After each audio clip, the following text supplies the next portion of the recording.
ආයිබෝවන් ශ්‍රී ලංකාවේ වැඩිම සබ්ස්ක්‍රයිබර් ප්‍රමාණයක් සහිත මහුන්නාලිකාවට ඔයාලා හැම කෙනෙක්ම ගොඩාක් ආදරෙන් පිළිගන්නවා. ඉතින් ඒ වගේම තමයි ඔයාලා මේ එකතු වෙලා ඉන්නේ ශ්‍රී ලංකාවේ වැඩිම මහුන් වීඩියෝස් ප්‍රමාණයක් නොමිලේ මොබේට අරගෙන ආපු මහුන්නාලිකාවත් එක්ක. ඉතින් ඔන්න අදත් අපි ලෑස්ති වෙනවා ඔයාලට තවත් එවැනි වටිනා මහුන් පාඩමක් එකතු කරන්න. ඉතින් ඔයාලා අදම නම් අපේ channel එකත් එක්ක එකතු වෙන්න ඔයාලට පුළුවන් අපේ channel එක subscribe කරන්න. ඉතින් ඒ වගේම තමයි ඉස්සරහ තියෙන bell icon එක click කිරීම තුලින් අපි දාන වීඩියෝස් ඔයාලට මගේ හැරීමකින් තරව ඔයාගේ phone එකටම ගෙන්න ගන්න පුළුවන්. ඉතින් එහෙනම් අපි ඉක්මනින් මේ යමු වීඩියෝ එකට වටිනා මහුන් දැනුම ඉගෙන ගන්න channel එක subscribe කරලා තියාගන්න. අද මම ලෑස්ති වෙන්නේ සිංහල අලුත් අවුරුද්දට තරුණ ගර්ල් කෙනෙකුට ලස්සනට අඳින්න පුළුවන් traditional frock එකක් මසා ගන්න ආකාරය කියලා දෙන්න.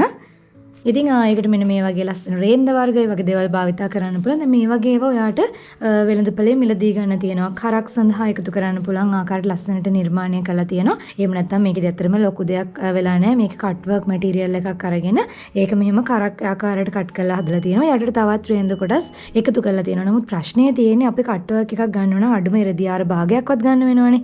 ඉතින් එහෙම අරගෙන අපේ ඇඳුම සඳහාම නිර්මාණය කරන්නේ ඒක හදා ගන්නවට වඩා මේ වගේ වෙළඳපොලේ සකස් කරලා තියෙන කර හැඩයක් ගත්තම අපිට ඒක ඊටම ලාභදායී වෙනවා. ඉතින් ඒ වගේ මේ වගේ තවත් ලස්සන කර හැඩවල විවිධාකාරයෙන් ඔයාලට මේ සඳහා මිලදී ගන්න පුළුවන්.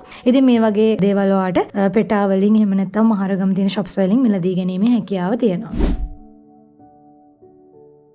ඉතින් මම අද රෙද්දම තමයි මෙෂර්මන්ට්ස් ටික ලකුණු කරගන්නේ. මුලින්ම පළල පැත්තෙන් රෙද්ද මෙහෙම අරගෙන දෙකට නමා ගන්න. මේ පැත්ත එතකොට ඔයාලට පේනවා අස්වාටිය පහළට තියෙනවා. ඒ වගේම මේ පැත්ත නැම පැත්ත තියෙනවා. ඊළඟට ඔයාලට පුළුවන් නැම පැත්තෙන් අරගෙන මෙන්න මේ විදියට නමා ගන්න. එහෙම නමා ගනිද්දි මේ අස්වාටිය ළඟින් සාමාන්‍යයෙන් අඟල් දෙකක් විතර ඉඳ තියෙන නමා ගන්න. මොකද මෙතනදී අපි අද පිටුපසට ඕපන් එකක් හරි එහෙම නැත්නම් මොන හරි සිප එකක් එකතු කරගන්න බලාපොරොත්තු වෙනවා. මේ විතර අඟල් දෙකක ප්‍රමාණයක් ලකුණු කරගන්නවා මම.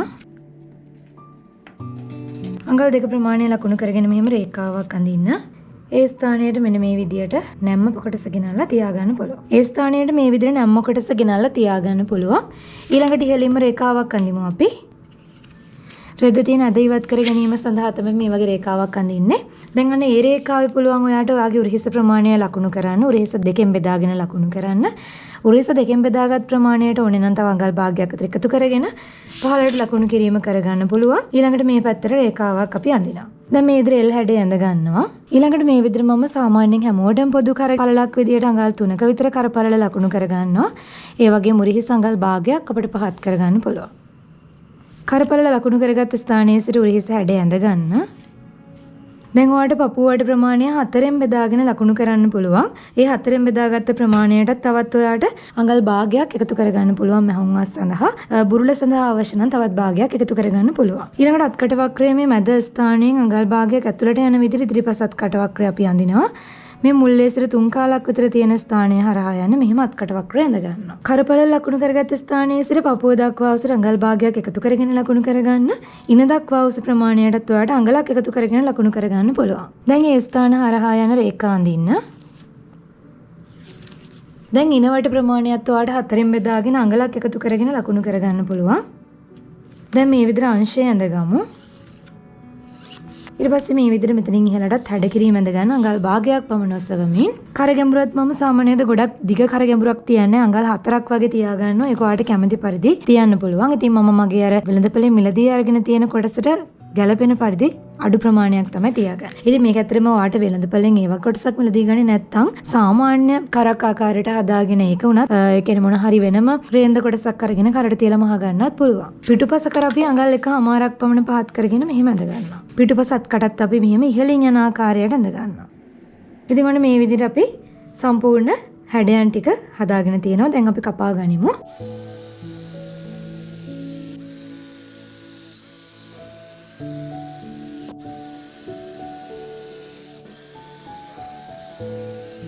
ඉතින් මේ විදිහට මම කපා ගත්තා. මේ තියෙන අපේ ඉදිරිපස පිටුපස කොටස් දෙකම. දැන් මම මේ විදිහට පිටුපස කොටස පැත්තකින් තියාගෙන ඉදිරිපස කොටසේ අත්කට සහ කර කපා ගන්නවා.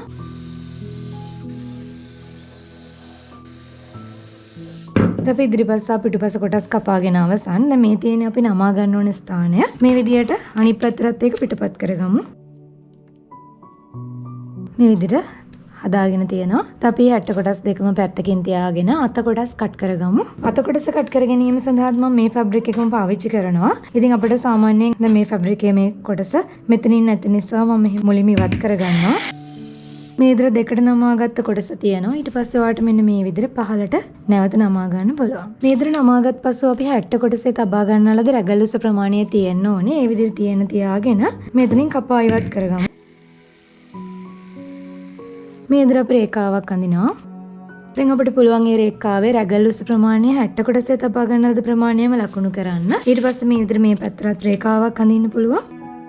දැන් ඒ රේඛාවේ උරහිස හතරෙන් බෙදාගත් ප්‍රමාණය මේ ඉදිරිය අපි ලකුණු කරගන්නවා. ඊළඟට අපිට පුළුවන් මෙන්න මේ විදියට මේ පැත්තට රේඛාව ඇඳ ගන්න. දැන් ඒ රේඛාව සමාන කොටස් හතරකට අපි බෙදා ගන්නවා. මෙතනින් ඇතුළට භාගයක් ලකුණු කරනවා. මෙතනින් එළියට භාගයක් ලකුණු කරනවා.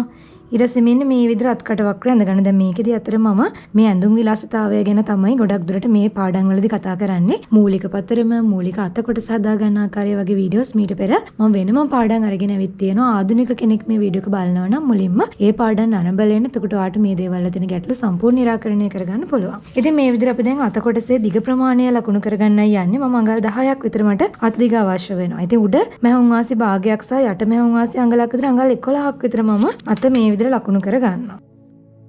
දැන් අත අගවට ප්‍රමාණය දෙකෙන් බෙදාගෙන ඒකට තවත් අඟලක් පමණ එකතු කරගෙන ආට ලකුණු කරගන්න පුළුවන්. ඊට පස්සේ මෙන්න මේ විදිහට රේඛාව ඇඳ ගන්න. දැන් අපි අත කොටස කට් කරගමු.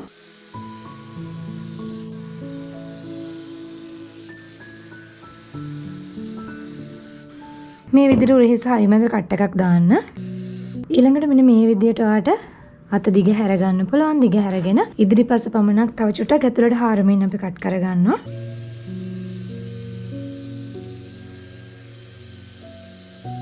දැන් ඉදිරිපසට කට් එකක් දාගන්න.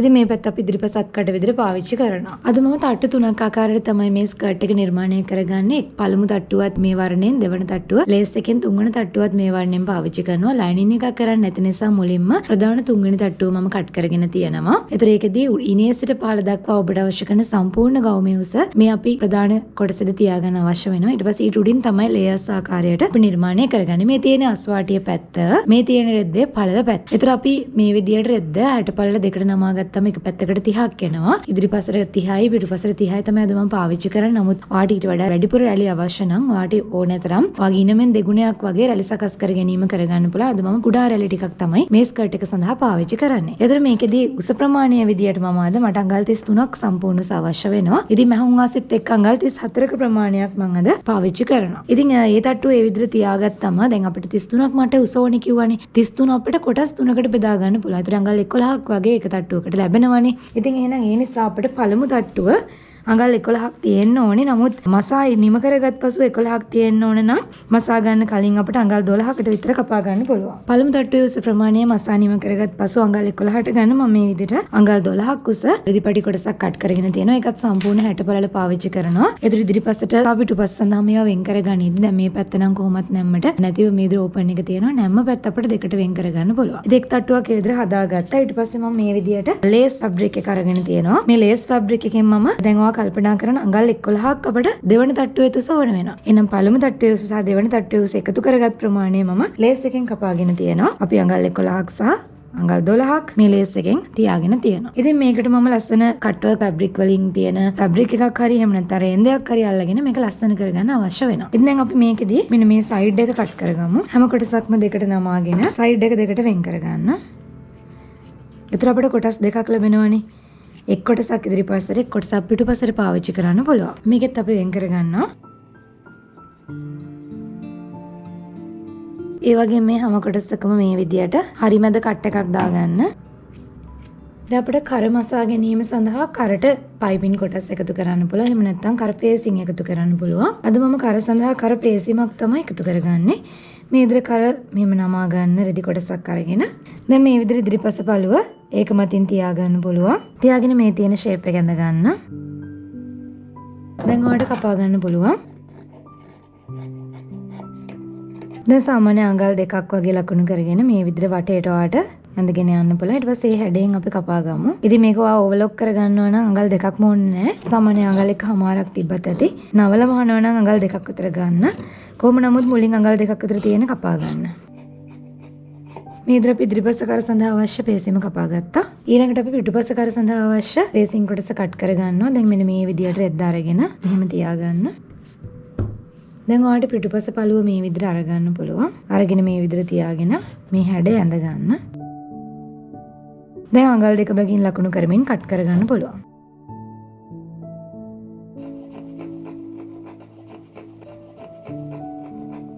මේ විදිහට පිටුපස පළුව සඳහා අවශ්‍ය කරන කරපේසම අපි කට් කරගෙන තියෙනවා. දැන් මේ විදිහට අපි සියලු කොටස් කපාගෙන අවසන්. දැන් බලමු කොහොමද මහගන්නේ කියලා. මේ විදිහට මම මුලින්ම 60 කොටස් තමයි මසාගන්නේ. 60 කොටසේ කරට මේ විදිහට මම පේසින් කොටස් තබමින් මසා ගන්නවා. දැන් මේ වගේ පේසිමක් තබලා මසා ගන්නිද්දී ඊට පස්සේ අපි මේක මේ පැත්තට හරවලා මහනවානේ. ඉතින් ඔයා ගොඩක් කලාවකදී කර හැඩයට කරටම තියලා රේන්ද කොටස් එකතු කර ගන්නවා නම් ඔයාට මුලින්ම මේ වගේ ඉදිරිපස කරට මේක පේසිම තියලා මහන්න බෑ. මුලින්ම ඉදිරිපස පිටුපස කියන කර හැඩ දෙකම එකට මහගෙන ඉන්න ඕනේ. උරහිස මූට්ටු කර ගන්නවා. මූට්ටු කරගෙන මේ කොටස් ඔක්කොටම රේන්දය මුලින්ම තියලා අල්ල ගන්නවා. දැන් ඔයා හිතන්නේ මේක රේන්ද කොටසක් කියලා. දැන් මේ වගේ රේන්ද කොටසක් ගන්නවා නම් අපිට කරට මුලින්ම මේ රේන්ද කොටස රැලි තියලා මෙහෙම මහගෙන ඉන්න පුළුවන්. මේ විදියට රැලි තියලා මහගෙන ඊට පස්සේදී ඔයාට මේ පේසිම මේකට උඩින් තියාගෙන මහන්න පුළුවන්. මෙන්න මේ විදියට. එහෙම මහලා අනිත් පැත්ත හැරෙවුවම බලන්න ලස්සනට මේ විදිහට කරට මේ කොටස ඇල්ලිලා තියෙන. ඒවා කැමති විදිහට කරගන්න. මම අද වෙනම කර හැඩය හදාගෙන තමයි අඳුමට එකතු කිරීම කරගන්නේ. ඒ නිසා මම මුලින්ම ඉදිරිපස කර මේ විදිහට පේසිම තබා මසා ගන්නවා.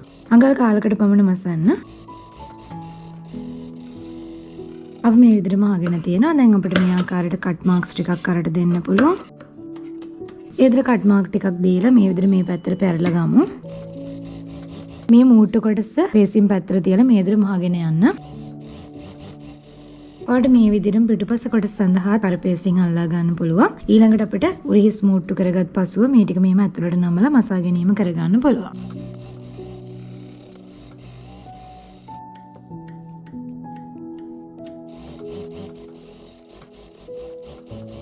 දැන් මේ තියෙන පිටුපස පළුවේ හරි මැද අපි පිටුපස පළුවේ හරි මැදට සිප එක අල්ලා ගන්න ඕනේ. එහෙම නැත්නම් සිප එකක් අල්ලන්න නැතිව අපි බොත්තම් කාදු දාලා බොත්තම් විවර මහනවා නම් ඒක කරගන්න ඕනේ. කොහොම නමුත් ඔයාලට මතක ඇති අපි අඟල් දෙකක ප්‍රමාණයක පමණ වැඩිවීම තියාගෙන තියෙනවා. ඉතින් ඒ නිසා අපිට නවමසා ගැනීම කරන්නත් පුළුවන්. මේක නවල මහන්නේ නැතිව සිප එකක් අල්ලනවා නම් අඟල් දෙකක විවරයක් අවශ්‍ය නැහැ. මෙන්න මේ විදිහට අඟල් භාගයක් පමණ තියෙන විදිහට කට් කරමින් තමයි සිප එක අල්ලා ගන්න ඕනේ. ඉතින් සිප එකක් අල්ලනවා නම් මේ වෙලාවේ ඒවා අල්ල ගන්න ඕනේ. ඉතින් අද මම බොත්තම් විවරයක් තියාගන්න නිසා පිටුපස පළුව නීට් කරන්න කලින් මේ විදියට උරහිස මහගෙන ඉන්න තමයි ලෑස්ති වෙන්නේ. මේ උරහිස් කොටස් දෙක එකමත් එක තියාගෙන පේසිම මේ විදිහට එළිය පැත්තට හරවමින් පේසිමෙන් පටන් අරගෙන උරහිස මූට්ටු කරගෙන යන්න.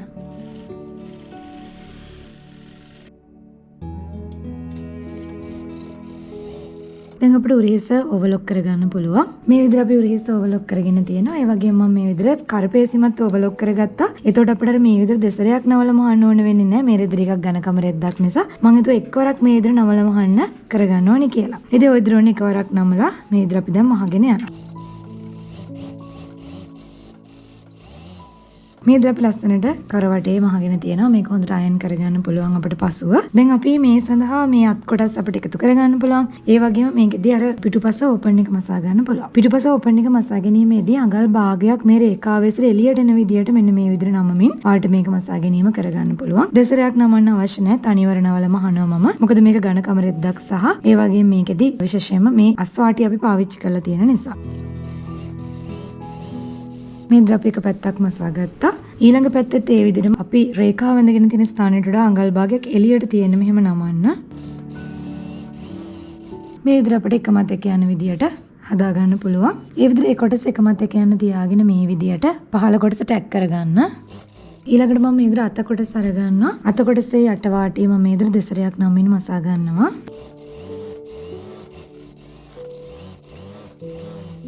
දැන් මේ විදිහට ලේස් කොටසක් අරගෙන මැෂින් එකේ නූල දුරින් දුරින් ඇද ගන්න.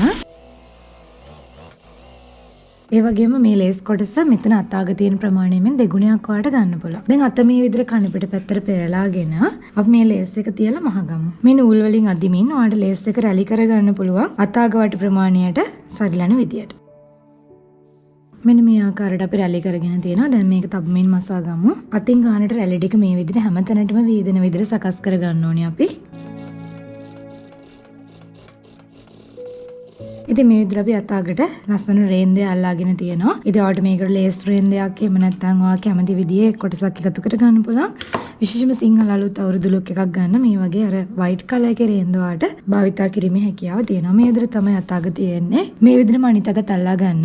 දැන් අපිට මේ විදිහට මසා ගන්නලා අත කොටස අපේ හැට්ට කොටස සමග එකතු කරගන්න පුළුවන්. මේ විදිහට අත කොටසේ හරිමැද උරහිසේ හරිමැදට මේ ආකාරයට තියාගන්න. තියාගෙන ඔයාලට මේ විදිහට පින් එකක් එකතු කරගන්න පුළුවන්. ඉතින් පුරුදු නැති කෙනෙක් නම් මේ විදිහට දිගටම පින්ස් ගහගන්න. මම මේ විදිහට මේ මරගෙන ගිහිල්ලා සයිඩ් එකේ සිට මහන්න පටන් ගන්නවා. මේ විදිහට අපි උරේ සඳහා අත්කට මුට්ටු කරගත්තා. එක අතක් දැන් අපි අල්ලාගෙන තියෙනවා. මේ විදිහට මොවට අනිත් පැත්තට අල්ලා ගන්න පුළුවන්. ඊළඟට මම කපාගෙන තියෙන ඒ කියන්නේ දෙවන තට්ටුව සඳහා නිර්මාණය කර ගැනීමට බලාපොරොත්තු වෙන ලේස් රෙදි කොටස අරගන්නවා. ඉතින් මේ ලේස් එකේ මෙන්න මේ යට වාටිය කොටසටම මේ විදිහට මේකේ වාටිය සෙට් වෙන විදිහට මම ලේස් රේන්දයක් අල්ලාගෙන ඒක තව ලස්සන කරගන්න තමයි බලාපොරොත්තු වෙන්නේ. මේ විදිහට තියලා මම මහගෙන යනවා. ඒක මාධ්‍ය අපිට සුදු පාට වර්ණය පාවිච්චි කරන්න වෙනවා.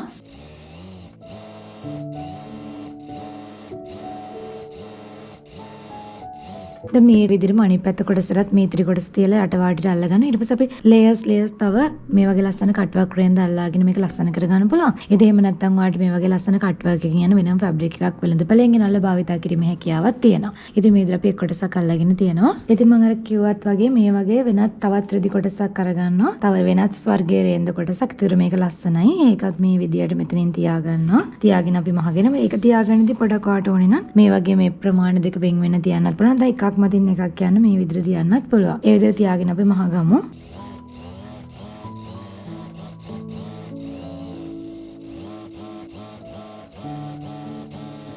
දැන් මේ විදිහට කොටස් දෙකක් මුට්ටු කරගෙන තියෙනවා. දැන් උඩ පළු ඇවිල්ලා මේ විදිහට මේකේ වැහිලා යන ප්‍රමාණයට පමණක් මේක මසා ගත්තමදී මම තව කොටසක් ඉතින් මේකෙදී මේ දෙවෙනි කොටසෙන්ම අල්ලා ගන්නවා.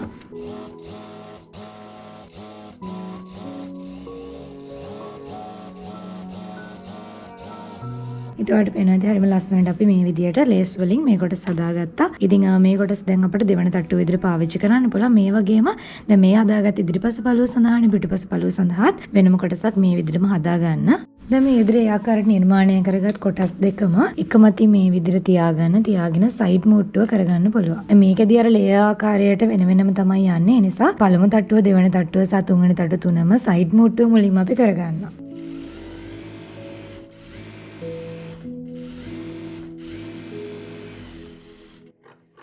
මේක අපි ඕවර්ලොක් කරන්නේ නැහැ. ඒතකොට ටික වැඩිපුර පෙනෙනවා. ඒ නිසා එක්සස් ෆැබ්‍රික් ටික කට් කරලා දාන්න. නිප්පත සයිඩ් එකත් ඒ විදිහටම තියලා මහගමු. දැන් මම මේ විදිහට පළමු තට්ටුවත් අරගන්නවා. පළමු තට්ටුවේ තොඳ පිටේ කොටස් දෙක එකට යන විදිහට මේ විදිහට තියාගන්න. තියාගෙන සයිඩ් මුට්ටුව කරගන්න පුළුවන් අපිට. මේ පැත්ත සයිඩ් එකත් මුට්ටු කරගන්න. ඊළඟට සයිඩ් ඕවර්ලොක් කරගන්න. දැන් අපි පළවෙනි තට්ටුව පිරදි වලින් දා ගන්නවා. දෙවෙනි තට්ටුව ලේස් එකෙන් දා ගන්නවා. මේ ඉතින් තුන්වෙනි තට්ටුවේ සයිඩ් දෙකත් මහගෙන ඕවර්ලොක් කරගමු.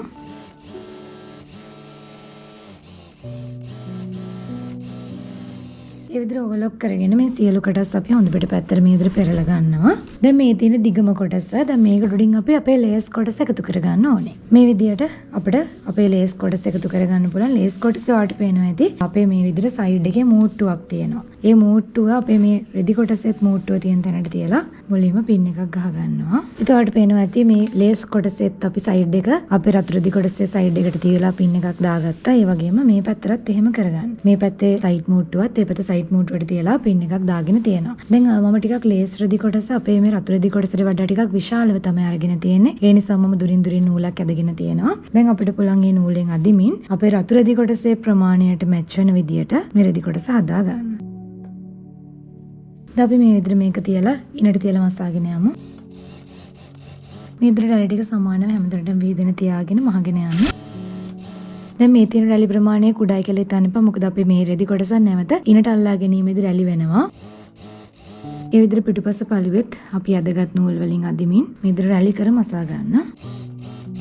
මේ බලන්න මේ විදිහට දැන් අපි ඉනට තියලා මසාගෙන තියෙනවා. ඔයාලට පේනවා ඇති මේ තියෙන අපේ තුන්වෙනි තට්ටුව. ඒතර මේ තියෙන දෙවෙනි තට්ටුව. අපි දැන් පළමු තට්ටුව මේකට උඩින් තියලා මසා ගන්න ඕනේ. ඉතින් පළමු තට්ටුවේ යට වාටිය වාට නවල මහගෙන ඉන්න පුළුවන්. එක්වරක් ඕවර්ලොක් කරගෙන නවල මහන්න පුළුවන්.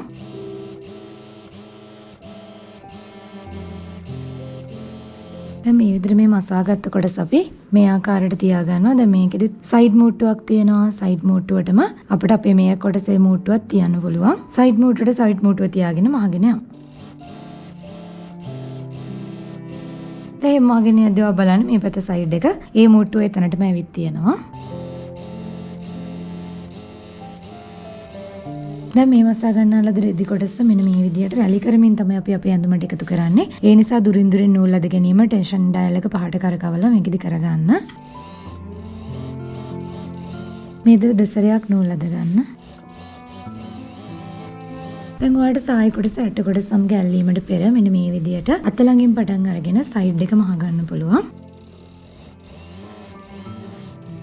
මේ පැත්ත සයිඩ් එකත් ඒ විදිහට මසා ගමු. දැන් ඒ ටික ඔවර්ලොක් කරගන්න. දැන් මේ ඉදිරි ස්කර්ට් කොටසේ කන පිට පැත්ත අරගන්නවා. හැට්ට කොටසේ හොඳ පිට තියෙන මේ ඉදිරි ඇතුළට සංගවා ගන්න. හැට්ට කොටසේ මේ විදියට අපි හරිමද කට් මාර්ක් එකක් දාගෙන තියෙනවා. එතනට පින් එකක් දාගන්න මේ විදියට. ඒ වගේම හැට්ට කොටසේ සයිඩ් එකට මේක සයිඩ් එකක් තියලා මෙහෙම පින් එකක් දාගන්න. වටේට මේ විදිහට කරගන්න පුළුවන්. සයිඩ් එකට සයිඩ් එක තියලා පින් එකක් ගහනවා. දැන් මේ විදිහට අපි අර දුරින් දුරින් ඇදගත්ත නූල් වලින් අදිමින් රැලි ටික හදාගෙන මහගෙන යන්න පුළුවන්. මේ තියෙන අපි අලින් ඇද ගන්නලද නූල් කොටස්. ඉතින් ඒකෙන් මේ විදිහට අදිමින් ඔයාලට මේ ටිකේ රැලි සකස් කරගන්න පුළුවන්. දැන් මේකේ ස්තර 3ක් තියෙන නිසා චුටක් අපහසු වේවි. ඒක ගැන හිතන්න නැතිව නෝමලි කරගන්න. ඝනකම වැඩි නිසා චුටක් අපහසුයි. පරිස්සමට කරගන්න ඕනේ. මේ විදිහට නූල් ඇදලා හැට්ට කොටසේ ගානට හදාගත්ත. දැන් අපි මහගෙන යමු. ඉතින් මේ විදිහට මේ නූල් කොටස් දෙකිනුත් අදිමින් මේ ඉතිරි ටිකත් මෙහෙම රැලි කරගෙන අර විදිහට මහගෙන යමු. ඉතින් මේ විදිහට සම්පූර්ණ මසා ගන්නලද ඉන වාටිය ඔයාට ඔවර්ලොක් කරගන්න පුළුවන්. ඒ වගේම දැන් අපිට තියෙන්නේ අට වාටිය මසා ගන්න. ඒකත් එක්වරක් ඔවර්ලොක් කරමින් නවමින් මසා ගමු. මේ විදිහට අට වාටිය නවමින් මසා ගමු.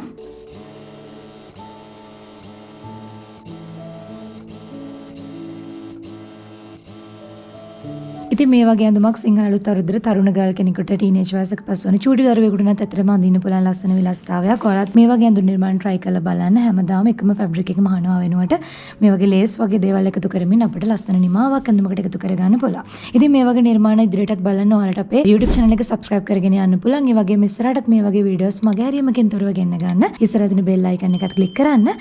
සරල මහම් පාඩම් මුල සිට ඉගෙන ගන්න අපේ Shovin Academy Facebook page එකත් සමග එකතු වෙන්න පුළුවන්. සංකීර්ණ මහම් පාඩම් ඉගෙන ගන්න අපේ YouTube channel එක follow කරලා තියාගන්න. ඉතින් එහෙනම් අලුත් වීඩියෝ එකකින් ආයෙත් හමු වෙමු.